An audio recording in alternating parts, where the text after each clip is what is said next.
নমস্কাৰ বেবেজিয়া কাৰাটে একাডেমীৰ তৰফৰ পৰা আপোনালোকক মানে আন্তৰিক কৃতজ্ঞতা উল্লেখ জনাইছোঁ।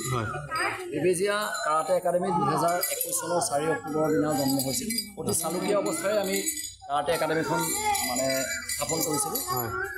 বৰ্তমান আজি আমি এইটো পৰ্যায় পাইছোঁহি। আমাৰ ইয়াৰ বহুকেইজনে নেপালত আন্তঃৰাষ্ট্ৰীয় পৰ্যায়ত পদক ল'বলৈ সক্ষম হৈছে। তাৰ আগতেও অসমৰ বিভিন্ন জিলাৰ পৰা পদক আজুৰি আনিবলৈ সক্ষম হৈছে।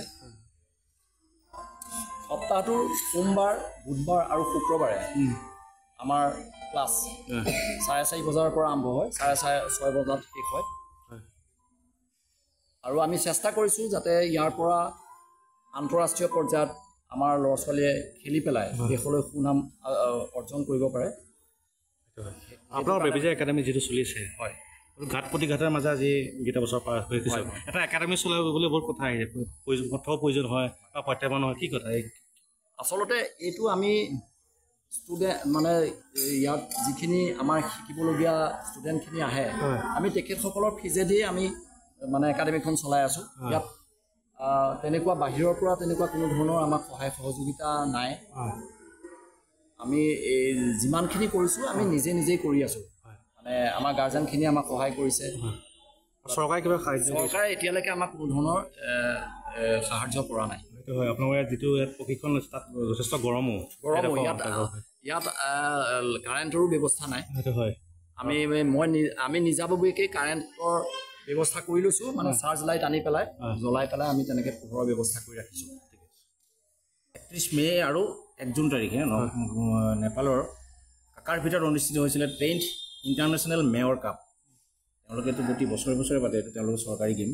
আৰু তাত আমাৰ ইয়াৰ পৰা 16জন প্ৰতিযোগী গৈছিলে।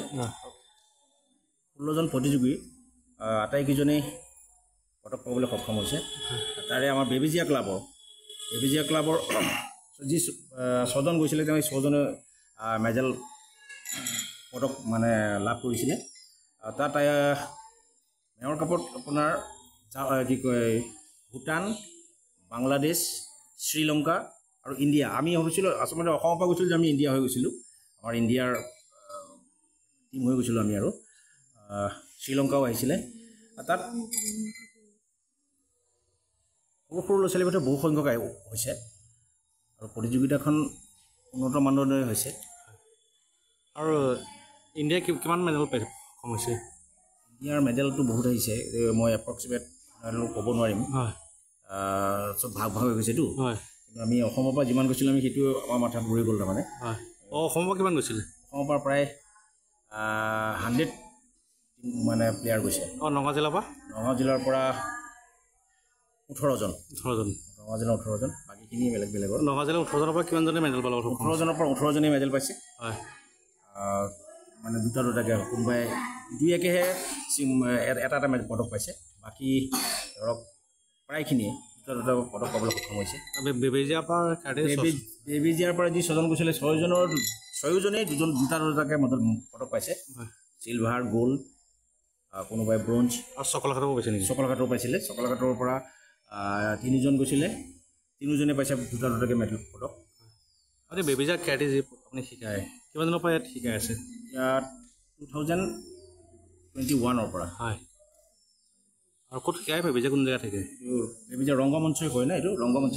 হয়, বেবেজিয়া ৰংগমঞ্চ। কোনো ইচ্ছুক যদি ছাত্ৰ ছাত্ৰীয়ে যদি আপোনাৰ ইয়াত যদি নামভৰ্তি কৰিব বিচাৰে তেতিয়া তেওঁলোক মষ্ট ৱেলকাম। তেওঁলোক আহিব পাৰে যদি হৈছে।